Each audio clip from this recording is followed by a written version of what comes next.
Thank you, everybody, for coming to the Aaron Torres Podcast YouTube page. If you could do me one quick favor, see that little black subscribe button on the bottom of your screen? Go ahead, hit that little black subscribe button. Really does help this channel grow, my audience grow, and I appreciate it more than you know. Again, now, here's the video that you came here for. And the topic of the day, listen, I know I've said it a million times. The intention is not to talk Deion Sanders, Coach Prime, and Colorado every single episode. But something always seems to be happening with this program. In the lead up to the season, it was the roster. Could all these transfers work? How good was Shedeur Sanders? Which, by the way, I said from the beginning, he's going to be awesome. Anyway, what could it work?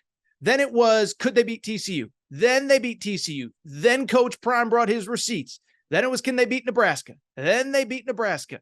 Then it was, could they beat Colorado? Then it was Jay Norvell. Then it was Sunglass. You go on and on down the list. Every single day, there is something to talk about with Coach Prime.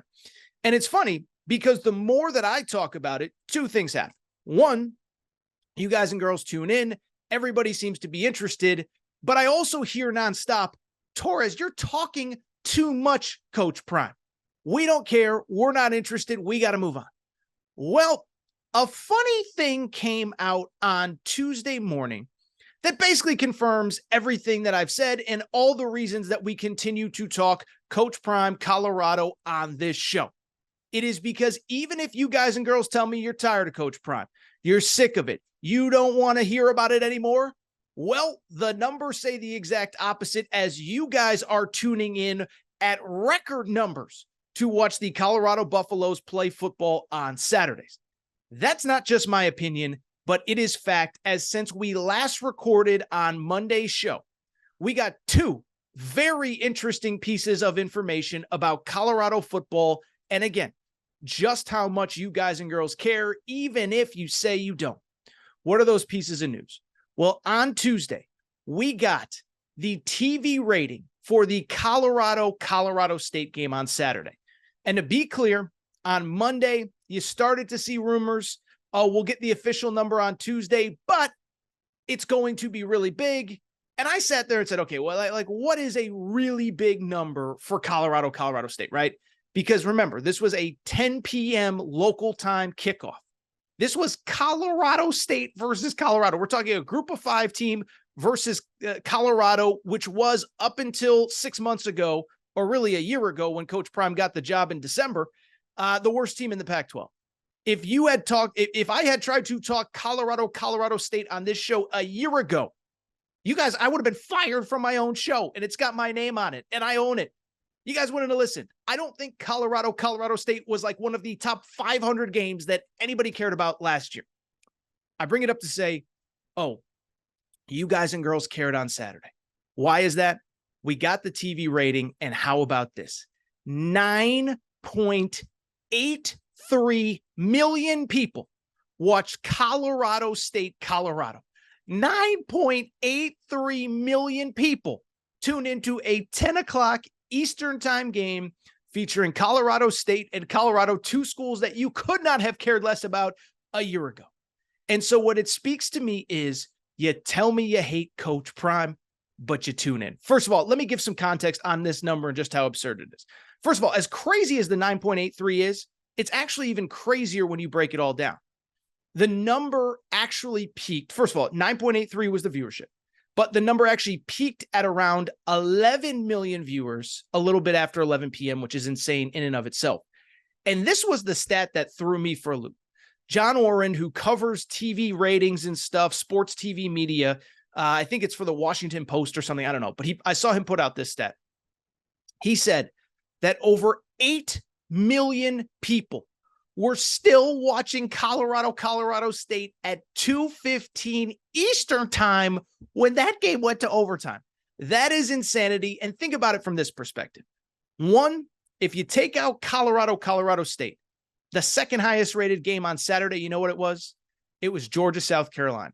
CBS, channel that everybody gets, channel that, you could put the little wire into your TV and you can find it, featuring the reigning national champs, the number 1 team in the country. Did about 5.63 million. So about 40% less than Colorado did at 10 p.m. Eastern time. On top of that, I thought this part was actually more interesting.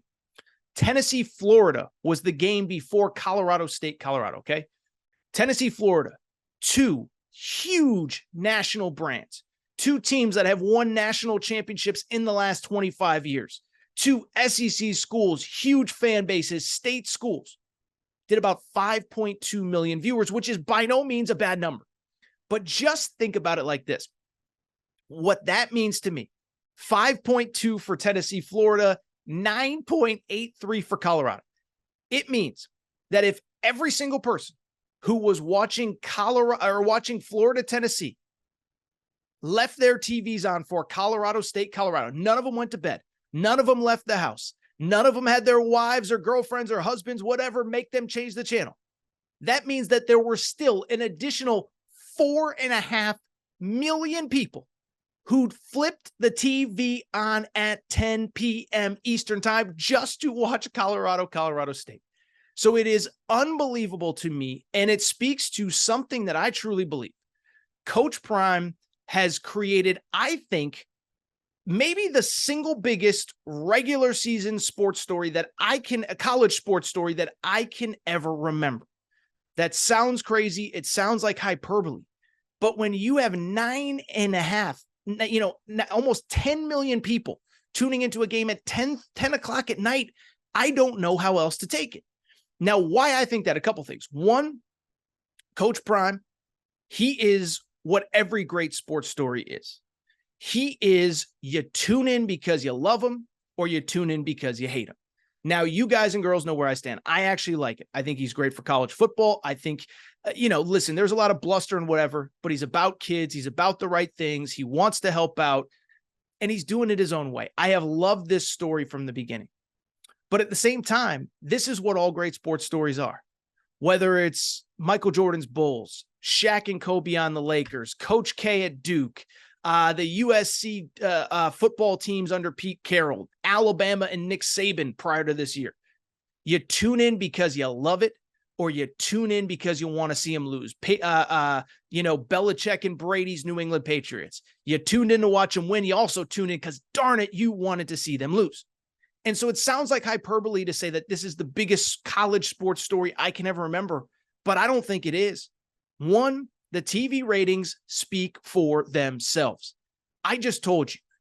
I am telling you right now, 9.83 million is insane. By the way, this is on the heels of 2 weeks ago when they played Nebraska in a big noon kickoff game that was the highest rated Pac-12 game, if I remember correctly. I think it was the highest rated Pac-12 game in the history of the Pac-12, I think ever. I think it was the highest rated Pac-12 game in the history of, since Fox has been broadcasting Pac-12 games. So that is indisputable. The numbers don't lie. On top of that, the interest is just insane. And again, I know you guys and girls tell me you don't care, but I can say this, working in the media, this podcast is my own. It's the Aaron Torres podcast. I can talk about whatever I want. I could come on here and talk about hockey if I wanted. Now, I don't know anything about hockey and I don't care, but I could talk about whatever I wanted. But what I can tell you is all these TV networks, all of these radio stations, they tune in to what you guys and girls want to hear.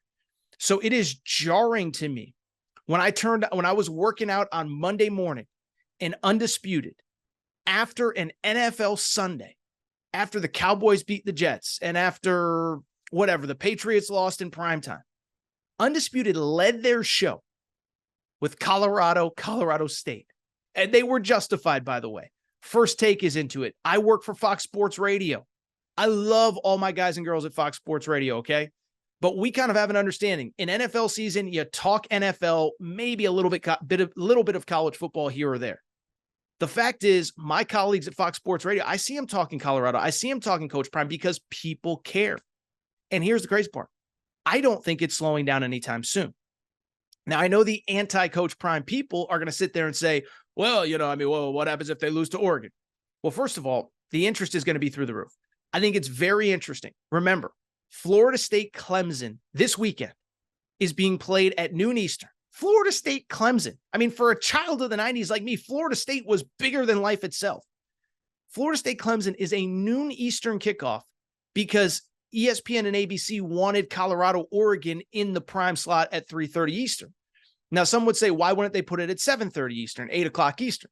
Well, the argument is because Notre Dame is playing Ohio State at 7:30 Eastern on NBC. Those are maybe the two biggest brands nationally in college football. And I think when ESPN scheduled this game, they probably didn't want to go head-to-head with it. Now, I think they probably regret it. I think they probably think that if they put this game head-to-head with Notre Dame, Ohio State, it would do a similar number, if not outrate it. And I don't think they have to be afraid to put Colorado in the 7:30 Eastern or 10:30 Eastern, 7:30 Pacific window anymore. That was a dead time. We were told for years, nobody's going to tune in that late. Well, if the product's good enough, people will watch. And so I don't think it's slowing down. It is worth noting, by the way, I didn't even mention this. Big Noon Kickoff has announced that the following week, September 30th, week 5, USC goes to Colorado. Caleb Williams versus Shedeur Sanders. Fox could have picked any game that weekend for their Big Noon Kickoff. All those Big Ten teams, Ohio State, Michigan, Penn State, they chose USC at Colorado, and they're playing it at 12 Eastern, noon Eastern, 10 a.m. local time. So we have a Pac-12 game kicking off at 10 a.m. local time because Fox knows people will tune in. And so I don't think it's slowing down. I understand, look, people are going to say if Colorado loses this weekend, what happens then? People are going to still tune in to see, do they bounce back against Caleb Williams? Do they not bounce back? If they lose then, what happens the following week? And by the way, if you think it's slowing down, think again. At some point, we're going to just talk about what Coach Prime is already starting to do in recruiting. The recruiting is going to be crazy to talk about. The portal is again going to be crazy to talk about. You guys think one loss, we're going to stop talking about Coach Prime? I don't buy it. But again, I'm just here to tell you this story is so big and so much bigger than even I realized. And I've been following Coach Prime dating back to the Jackson State days. This is unbelievable.